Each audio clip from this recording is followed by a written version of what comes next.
पोपटलाल पूरे दिल्ली शहर में बड़ी बड़ी डींगे मारने के लिए प्रसिद्ध था।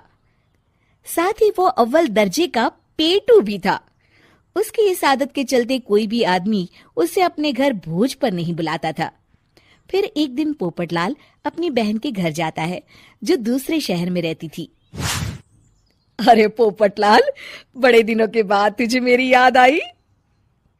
माय डियर बहना, तू तो जानती है मैं अपने कारोबार में कितना व्यस्त रहता हूँ। हाँ, तेरी बात भी सही है। अब आया है तो कुछ दिन ठहर के जाना। अरे दीदी, ये भी कोई कहने की बात है। श्यामा देवी पोपटलाल को रहने के लिए एक कमरा दे देती है। अगली सुबह पोपटलाल जोर जोर से गरारे करना शुरू कर देता है। नकुल की पत्नी नींद से जाग जाती है और घबराकर अपने पति नकुल को जगाती है। अरे उठिए, लगता है हमारे घर में कोई जानवर घुस आया है। कैसी अजीब अजीब आवाजें निकाल रहा है। मुझे तो बड़ा डर लग रहा है।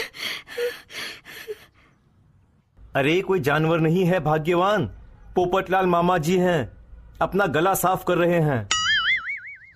इतनी सुबह सुबह? अभी तो सिर्फ 4 बजे हैं। मामा जी इसी तरह से जल्दी उठ जाते हैं। अच्छा, ठीक है। नकुल की पत्नी जैसे ही सोने लगती है और जल्दी नाश्ता भी करते हैं। क्या मतलब? मुझे अभी उठ के उनके लिए चाय नाश्ता बनाना पड़ेगा? हाँ। अरे मर गई रे, अब मेरा क्या होगा? फिर थोड़ी देर के बाद नकुल की पत्नी मामा जी के लिए चाय नाश्ता बनाने में जुट जाती है। अरे भाई वाह, बड़ी अच्छी खुशबू आ रही है। बहू, जो भी बना रही हो फटाफट ले आओ, जोरों की भूख लगी है। हाँ मामा जी, अभी लाती हूँ। देखते ही देखते पोपटलाल सारा नाश्ता चट कर जाता है। बहू, कल से पराठे में देसी घी ज्यादा डालना, आज कुछ मजा नहीं आया। हे भगवान, इसका नाम तो पेटू लाल होना चाहिए था। पूरे 10 लोगों का नाश्ता अकेले हजम करने के बाद भी इन्हें मजा नहीं आया। इस तरह रोज पोपटलाल सुबह सुबह घर के सभी लोगों को नींद से बेवक्त जगा देता था और हमेशा खाने की उल्टी सीधी फरमाइश करते रहता था।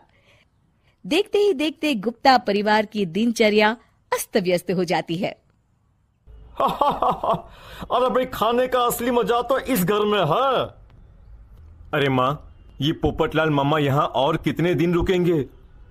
ये अकेले इतना खाना खा जाते हैं कि आज राशन वाला मुझसे पूछ रहा था कि अरे भाई, क्या आप लोगों ने घर में हाथी पाल लिया है? अरे बेटा, अब घर के मेहमान को कोई सीधे मुंह कैसे निकाल सकता है? माँ जी, अब बर्दाश्त की इंतहा हो गई है। मैं अकेले इतना काम नहीं कर सकती। आखिर मैं भी इंसान हूँ। मैं कल ही अपने मायके चली जाऊंगी। अरे भाग्यवान, हम सबको मुसीबत में अकेला छोड़कर तुम कहाँ जा रही हो?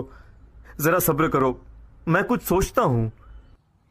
अगले दिन एक डॉक्टर साहब उस घर में आते हैं। अरे नकुल बेटा, ये डॉक्टर यहाँ क्यों आया है? अरे मामा जी, माँ की तबीयत बहुत खराब है। तबीयत तो खराब होगी ही, तुम लोग उल्टा सीधा खाना जो खाते रहते हो। देखो नकुल, मैं तुम्हारा फैमिली डॉक्टर हूं, इसलिए आज से मैं जो कहूंगा तुम सबको वही खाना रोज खाना पड़ेगा। आजकल कितनी बीमारियां फैल रही हैं, पता भी है तुम्हें? आज से तुम सब सिर्फ सलाद और करेले का जूस पियोगे, समझे? डॉक्टर अंकल, आप ठीक कहते हैं। पोपटलाल घबरा के, अरे क्या खाक ठीक है भांजे? ये डॉक्टर सीधे सीधे हमें घास फूस खाने के लिए कह रहा है। अरे मैं कहता हूँ भगा इस डॉक्टर के बच्चे को यहाँ से। अरे मामा जी, डॉक्टर साहब ठीक ही तो कह रहे हैं। इसी बहाने आपका इतना बड़ा पेट जो बाहर निकला हुआ है वो अंदर हो जाएगा। इस तरह गुप्ता परिवार रोज खाने में सिर्फ सलाद खाना शुरू कर देता है। बेचारे पोपटलाल का बुरा हाल हो जाता है।